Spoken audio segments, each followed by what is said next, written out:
forward. Okay. And then you have all these little cells, the supporting cells called neuroglia or glial cells that just help support the main neuron that's doing most of the work. So I want to talk a little bit more about the types of neuroglia cells that are present in the nervous system. They have different functions basically. So I'll talk about them over the next couple slides.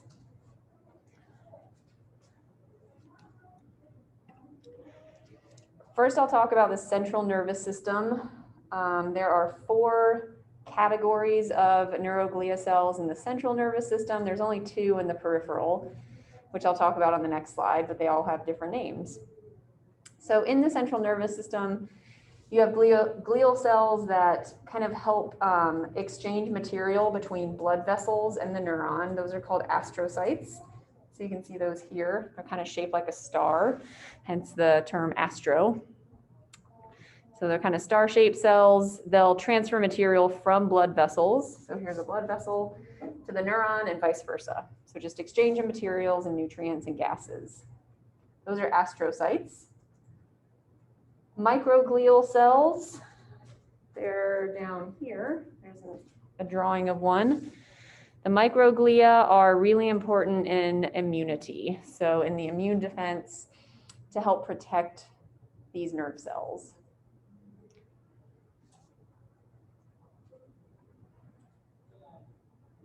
These 2 I won't talk a whole lot more about, the astrocytes and the microglial cells. The last 2 I have listed here will come up periodically throughout the rest of the nervous system. So you'll see these terms again, ependymal cells and oligodendrocytes. The ependymal cells are making and secreting something called cerebrospinal fluid. We'll talk about that when we get into the anatomy of the brain. It's just fluid that your brain is essentially bathed in, and then your spinal cord as well. Here you can see the ependymal cells kind of around this neural network that's being shown. So for you guys on Zoom, here are the ependymal cells. So they're making that cerebrospinal fluid. And then finally, the oligodendrocytes. These are what create, or what essentially make up, the myelin sheath. So I mentioned the myelin sheath, I think, on Monday. I'll talk more about it today in detail, but it's just a covering and insulation around the axon. So you can see it here, the myelin sheath around the axon of a nerve fiber. So the myelin, here it's kind of cut away, but this is the myelin sheath. It helps to insulate and protect that nerve fiber.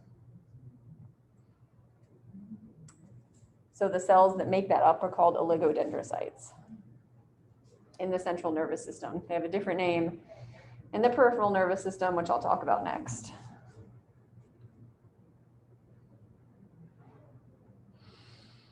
Okay, you'll see the myelin sheath many times from here on out. So I'll describe it in a little bit more detail, but that's a really important aspect of the nervous system. All right, so those are the 4 in the central nervous system. And then we've got the peripheral nervous system. So as a reminder, central nervous system is the brain and spinal cord. Peripheral nervous system is all of the nerves coming off of that. So the 2 types of neuroglia cells in the peripheral nervous system are Schwann and satellite. The Schwann cells are essentially the same as the oligodendrocytes in the central nervous system, so they're making the myelin sheath. They're slightly different in structure, so they have a different name. They're not called oligodendrocytes in the peripheral nervous system, but you can see them here. They create that myelin sheath around the axon, so same function as the ones in the central nervous system.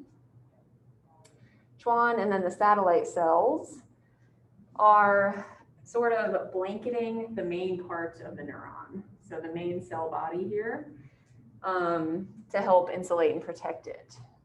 So those would be similar to like the astrocytes in the central nervous system. They help with exchange of material between blood vessels and the neuron.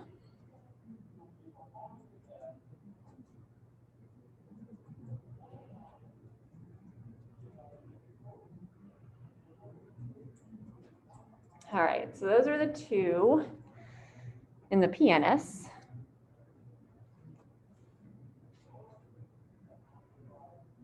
And I think that's all I'm really going to talk about with the neuroglia cells, other than going into more detail on the myelin sheath itself, which I will do now. The myelin sheath, again, it's just this insulating barrier around a nerve fiber. Remember, a nerve fiber is the axon. Does anyone remember if an axon receives messages or sends them out?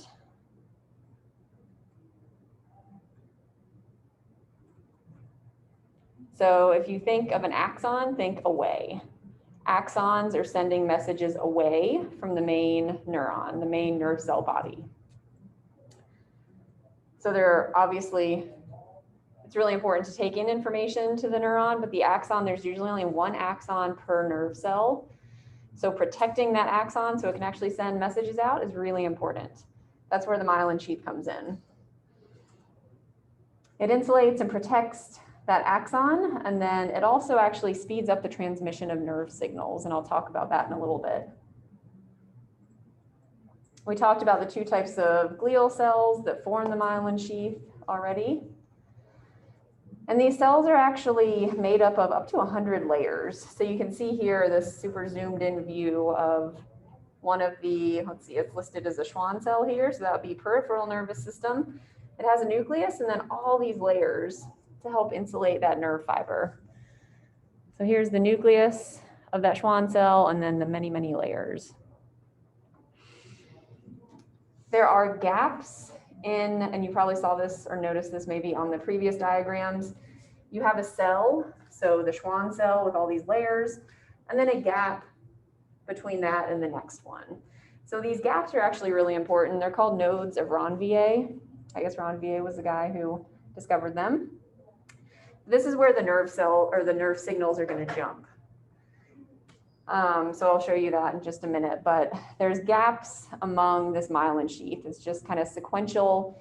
It's a sequential pattern of these Schwann cells or oligodendrocytes along the nerve fiber, but it doesn't cover every single tiny space of that nerve fiber. There are those gaps. Those gaps allow for signal transmission.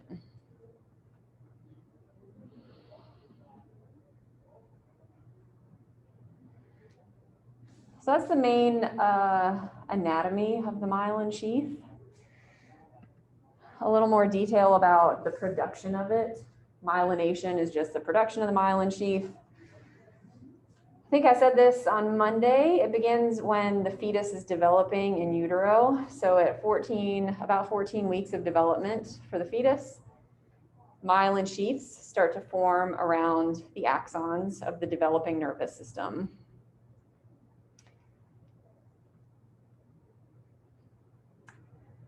It happens pretty quickly through infancy. So when a child's an infant, and then kind of continues but slows down into adolescence.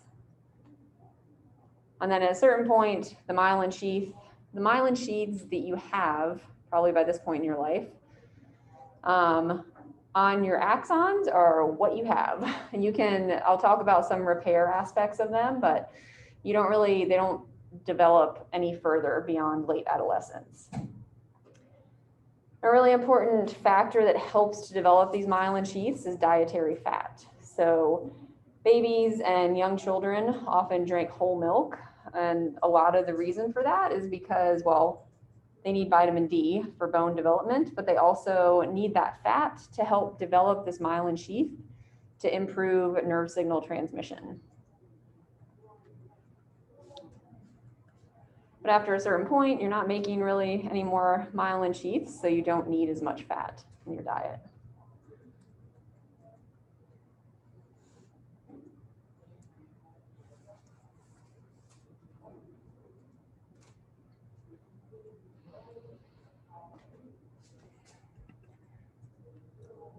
And has everyone in here heard of multiple sclerosis, MS? I think you probably have to be living under a rock to not have heard of the disease MS. I'm going to talk about a few different nerve nervous system diseases. Multiple sclerosis is the first of these.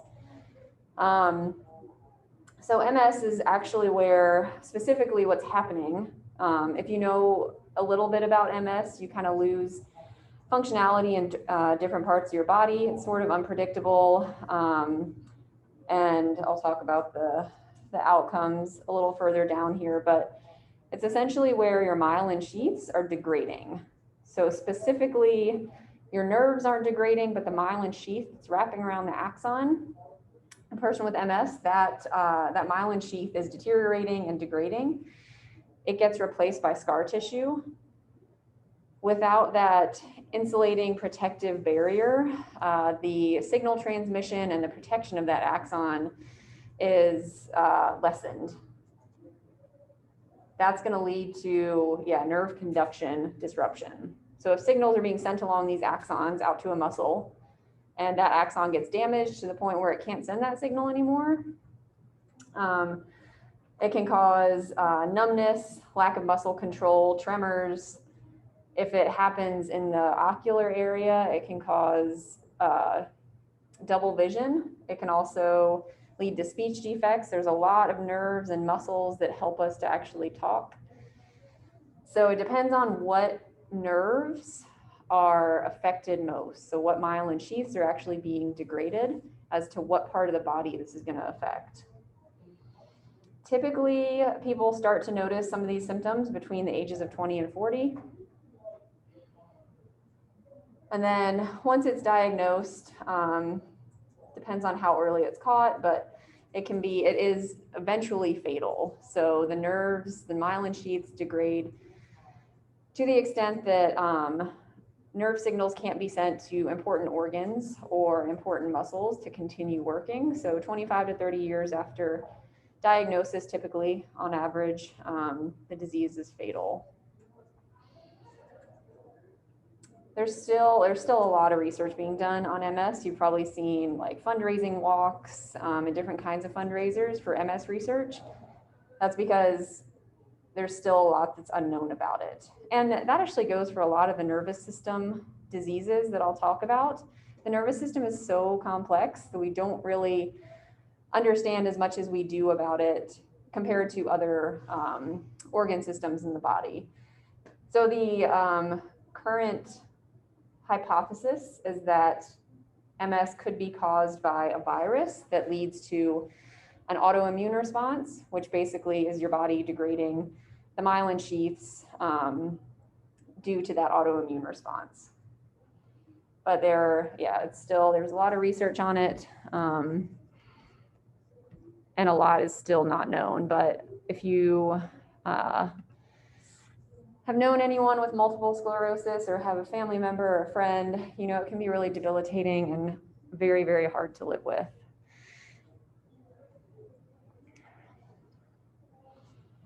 All right, so that is MS, a disease of the myelin sheath.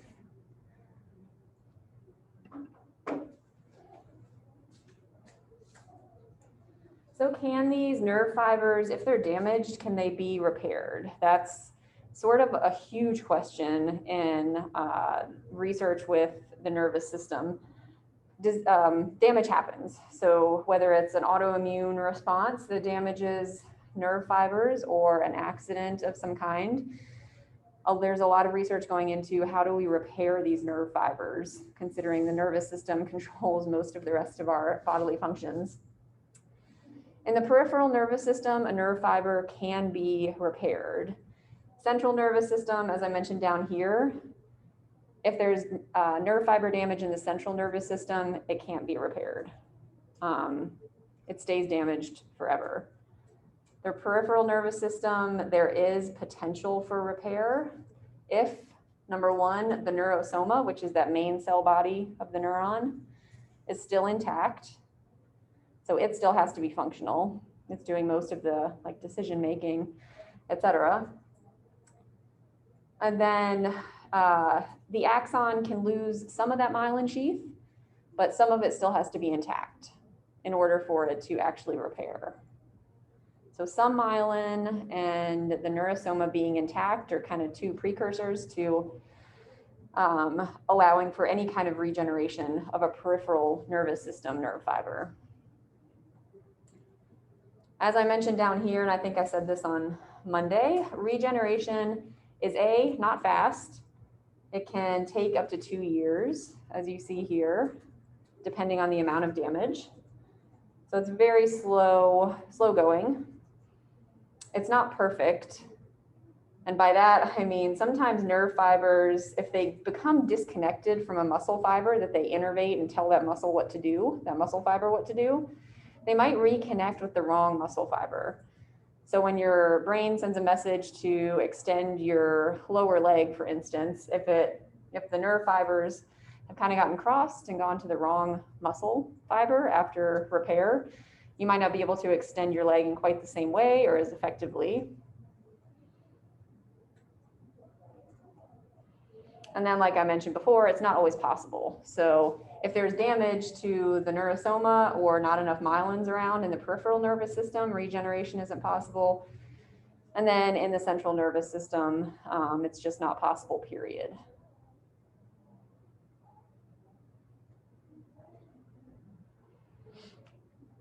Okay, so that is nerve regeneration in a nutshell.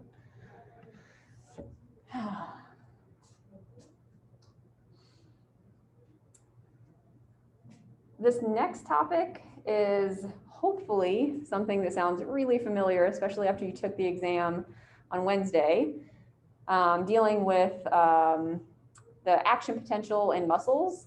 Action potential is still a key player in how nerve cells function and send messages around. So they're just sending electrical impulses, just like in the muscle fiber.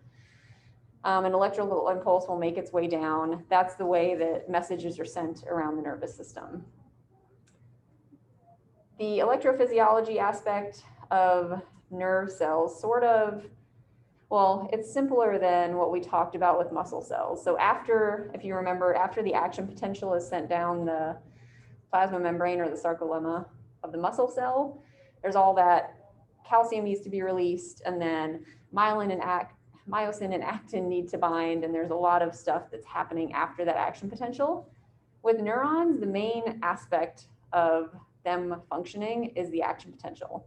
So just an electrical impulse being sent down the cell. We talked about resting membrane potential with muscles as well as the action potential. Resting membrane potential, as a reminder, is just when the nerve is not active, it's not firing or sending any signals. So the resting membrane potential creates a negative charge inside the neuron. Remember, muscle cells are negatively charged inside, so are neurons.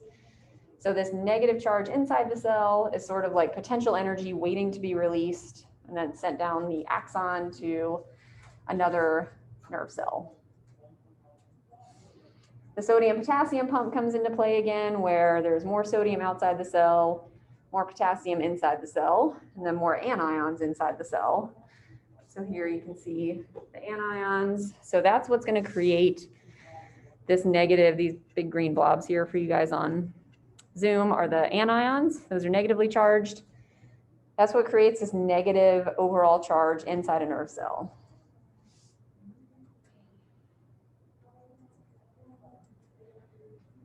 And hopefully you guys remember this, but the action potential occurs when sodium basically floods into the cell. Potassium eventually is going to flood out. That will send an electrical signal down the membrane, the plasma membrane of the cell. That's the action potential.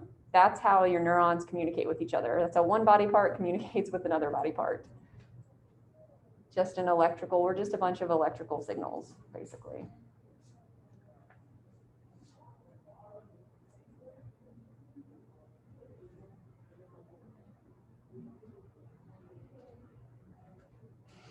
If we look at a graph of this change in charge, this depolarization, repolarization pattern, which is the action potential, it's kind of a little bit more maybe helpful to look at it in graphical format. So let's say you experience some kind of stimulus. So there's something that brushes up against your arm. that's going to basically lead to a decrease in the charge of your cell. So that's going to start the process. Sodium is going to flow into the cell. Sodium is positively charged, which means the inside charge of the cell is going to go up. So we have that going up. Once it hits negative 55 millivolts, then the full action potential can be released, which just means it continues on. And this process of sodium going into the cell, potassium coming out,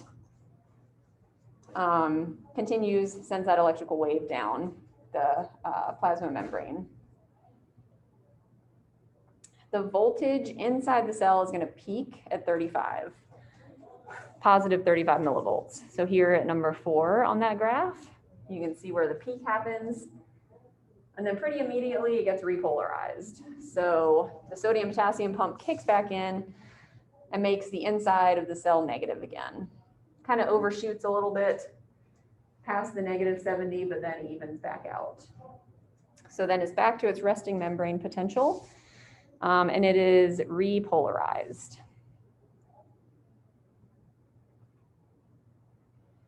So that's exactly what we talked about with the muscle cells. Same idea. I didn't show you this graph, but it's the same idea of the charge going up and then quickly back down. That's the, you can imagine that wave moving down the plasma membrane.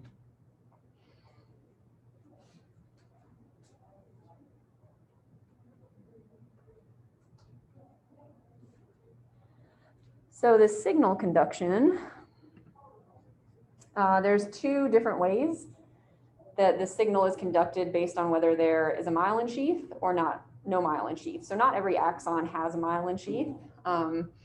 Naturally, it's not like it's been damaged and has disappeared, but some nerve fibers just don't have a myelin sheath. If they don't have a myelin sheath, it's a pretty simple process. Kind of like what I was describing, the action potential just moves down like a kind of dominoes falling one after the other along the nerve fiber. So this red part here on the diagram shows you the movement of the action potential further down the nerve.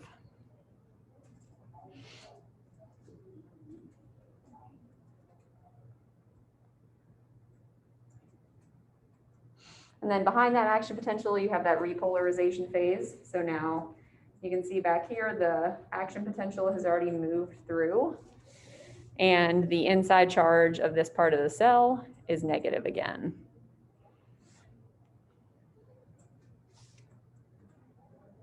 So that's pretty straightforward. Nothing too complicated about that if you understand the idea of an action potential anyway.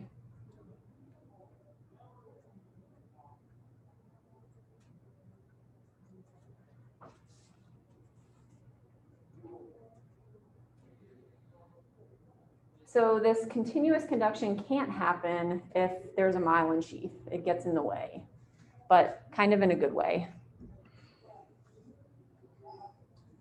So here we can see some axons that have a myelin sheath on them. So these individual units of these cells, right, that make up the myelin sheath in these chunks. The nodes of Ranvier are in between. So what the electrical signal has to do here, this is saltatory conduction, is basically jump over these cells, the myelin sheath, into these nodes. So into the space in between these cells. So that electrical signal will jump over the myelin sheath each time and then make its way down the axon that way. So saltatory means to jump. The base of that word means jumping. So this is a jumping form of nerve signal conduction. This is actually faster than continuous conduction. So axons that have a myelin sheath can actually conduct a signal a lot faster than those without. It has to cover less area. So if you imagine this jump as basically taking out all the time that it would take for the action potential to move through that area where the myelin sheath is, you can kind of get a sense of why this would be faster than continuous conduction.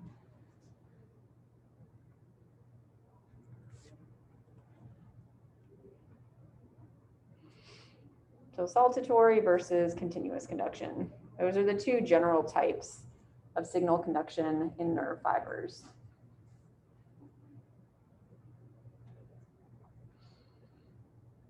All right.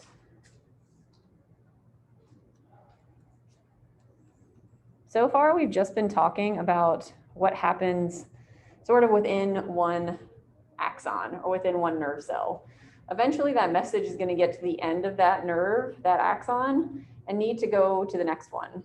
However, as you can see here in this diagram, nerves are not directly physically connected. There's a little space at the end of each axon between the end of that axon and the neurosoma of the next nerve. So that message has to be sent across that, what we call synapse. The synapse is the junction or the space in between the axon and the next nerve cell in the sequence. So how does that message get across the synapse? That's what we're going to talk about next for the next couple slides. A couple of terms that you need to know. The neuron that is basically sending out that signal. So remember, an axon is sending a signal away from the nerve cell. We're really not going to talk about dendrites, which are receiving the signals. We're going to focus on axons. So for our purposes, I'm talking about the nerve signal being sent away from this soma, this neurosoma here, towards the next one. So you can see the direction of signal transmission on here. So it needs to jump from this nerve cell, which is called the presynaptic neuron. It's before the synapse. So this is going to be, oh yeah, it's labeled here, the presynaptic neuron. The next one is appropriately the postsynaptic neuron. So it is the neuron past the synapse, if we're talking about this direction of signal transmission, the before and after, in reference to that.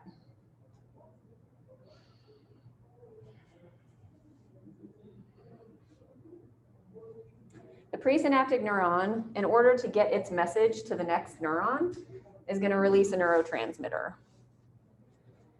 So this neuron is going to release a neurotransmitter at the end of its axon, which will be absorbed by the next nerve in that series, the postsynaptic neuron. The neurotransmitter will bind to that postsynaptic neuron. That's going to release an electrical signal within that neuron, which will be sent down the axon and just kind of continue the process along this series of nerve cells. Does anyone remember the name of a really important neurotransmitter that we talked about? It starts with an A. AC. Yeah, acetylcholine. Yep, ACH, acetylcholine. That's going to come up again. I'm going to talk about a few other neurotransmitters, but acetylcholine, just like with muscle cells, so it tells the muscle cells when to kind of start the action potential.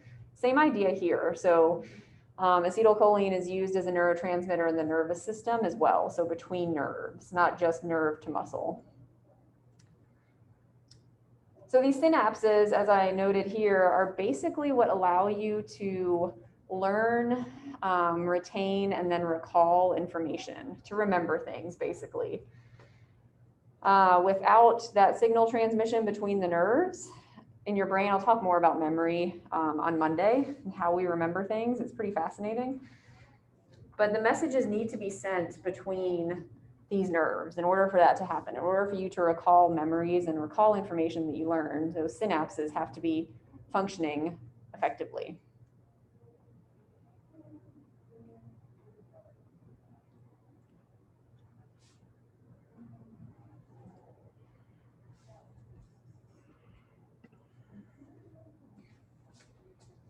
So let's look at this process kind of zoomed in, not in extreme detail.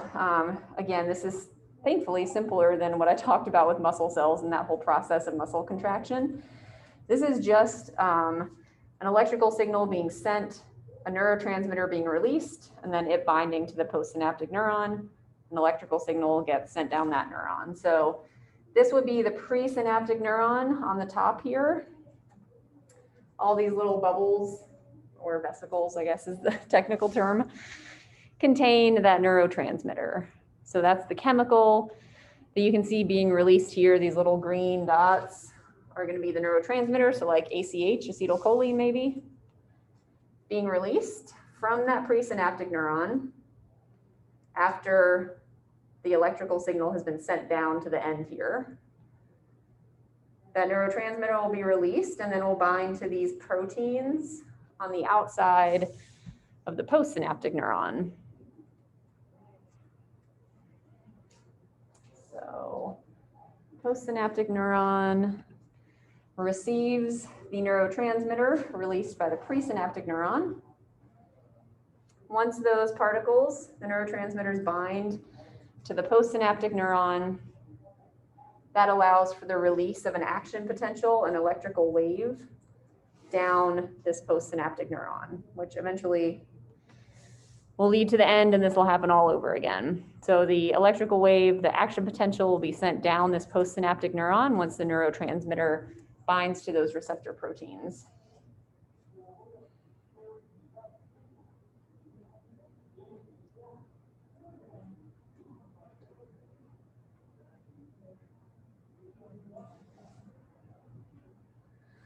Okay.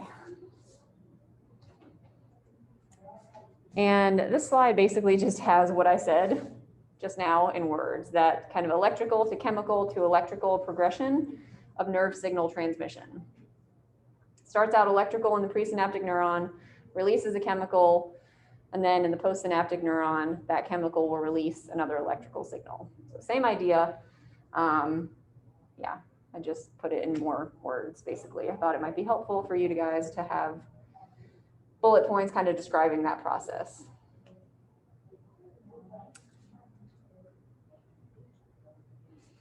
Good.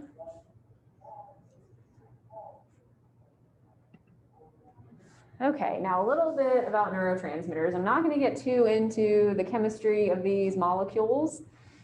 I think everyone by now knows what a neurotransmitter is, hopefully. Just a chemical that will signal to another, in this case a nerve, to start an action potential.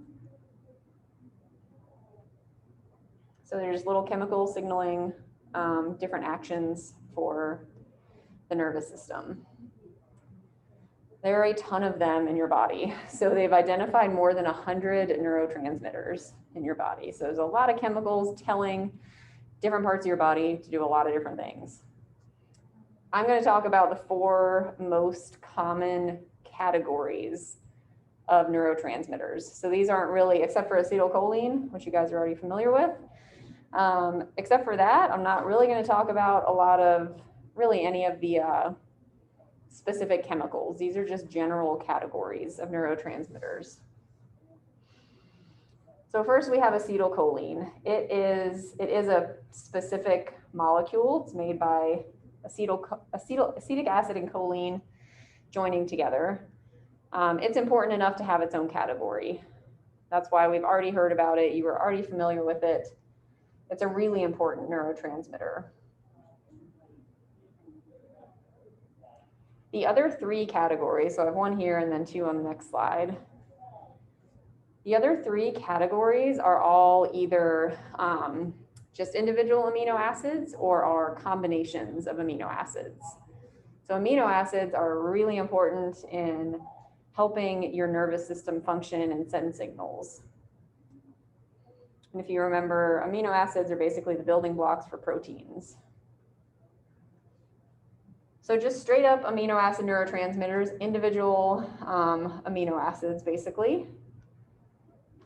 Examples would be glycine, glutamate, aspartate, and then this one you'll see again, gamma aminobutyric acid, or GABA.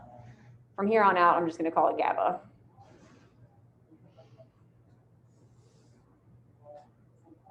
So that is an amino acid used as a neurotransmitter.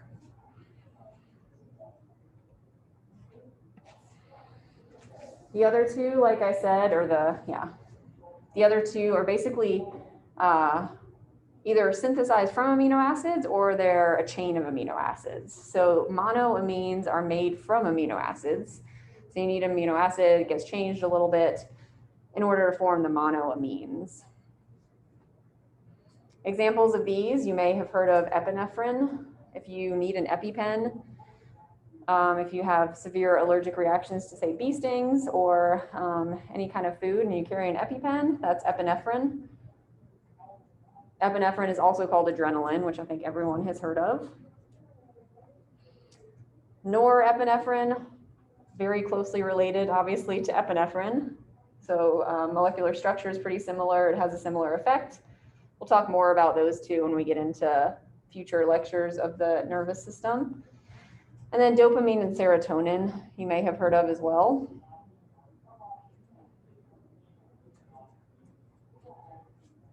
If you have trouble sleeping, you may have taken serotonin to help calm your nervous system. So some of these neurotransmitters, and I'll talk about this, I think, on the next slide, can excite the nervous system. So adrenaline pumps up your nervous system, right? It gets you excited and moving faster, ideally. Serotonin and dopamine are gonna kind of tamp down your nervous system and calm it down. So even neurotransmitters within the same category can have different effects on the nervous system. And then finally, we have the neuropeptides, which are chains of amino acids. So between 2 and 40 amino acids in a chain. I don't have a specific name here, but there's a category called gut-brain peptides. And they actually kind of modulate food cravings. So if you have a food craving, say you really want ice cream or pickles or something, that might be your neuropeptides being released and telling your body that you want ice cream. So food cravings are not just random. They're actually caused by neurotransmitters. And that's all the detail you need to know about these neurotransmitters. There's probably a lot more in your textbook. If you've done the outline already, you probably saw a lot more detail, but I think these are the main ones that are important to know, and just at that level of detail is fine. So I want to talk a little bit more about this excitatory versus inhibitory aspect. So I said adrenaline or epinephrine will excite your nervous system. Dopamine will kind of bring it back down. So yeah, these neurotransmitters can sort of be one or the other. Well, they can actually be both sometimes, which is confusing. The same molecule can do both things depending on a number of different circumstances. But I want to talk about and kind of simplify it down to give you examples of a couple of different synapses, one that's excitatory and one that is inhibitory. So the excitatory cholinergic synapse, that's going to use acetylcholine. And the inhibitory GABAergic synapse is going to use that amino acid that I mentioned, gamma aminobutyric acid, or GABA.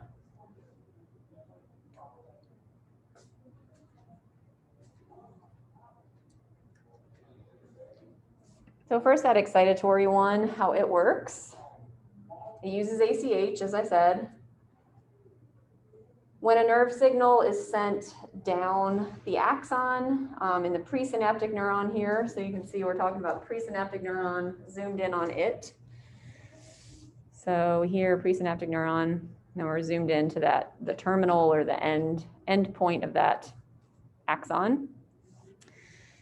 Calcium is going to enter that neuron if this is an excitatory cholinergic synapse. So there's specific synapses that do specific things. Calcium will enter. So you see this little calcium tunnel protein allowing calcium into that synapse. And remember when I talked about calcium, its involvement in muscle contractions, when we talked about calcium levels in the blood versus how much is in the bones and keeping that balanced.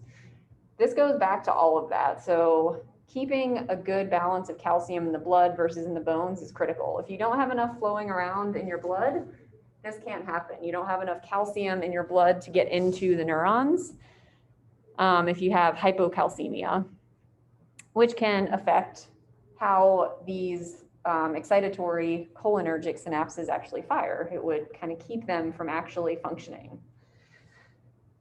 Okay, so yeah, calcium is going to enter that neuron. It'll trigger the release of ACH. So that's these little green particles here.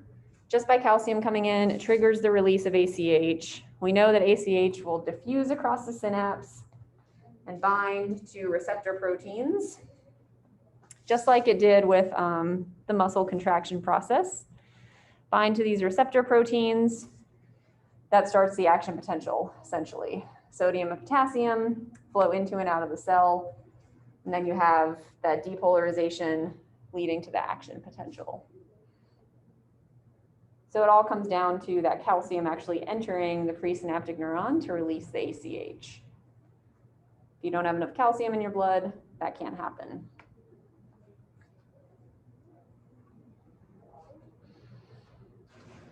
And then the inhibitory is interesting.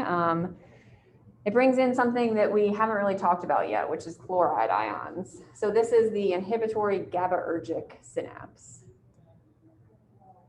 A nerve signal is going to trigger the release of this GABA, which is an amino acid.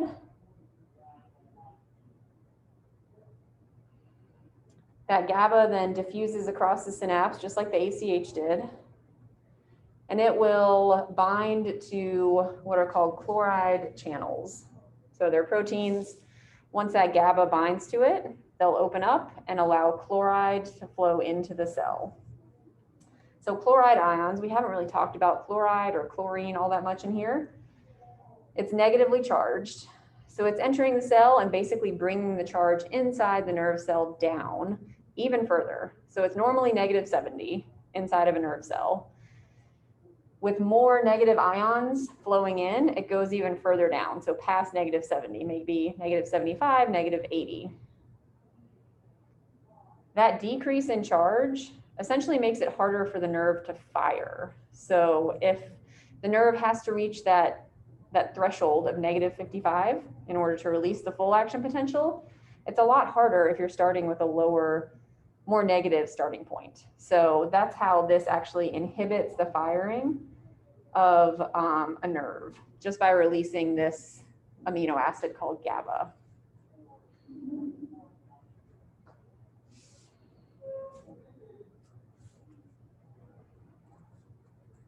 All right.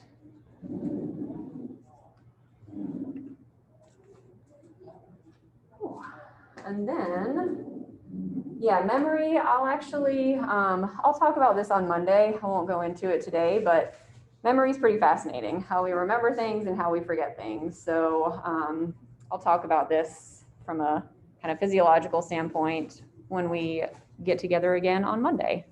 That's it for today.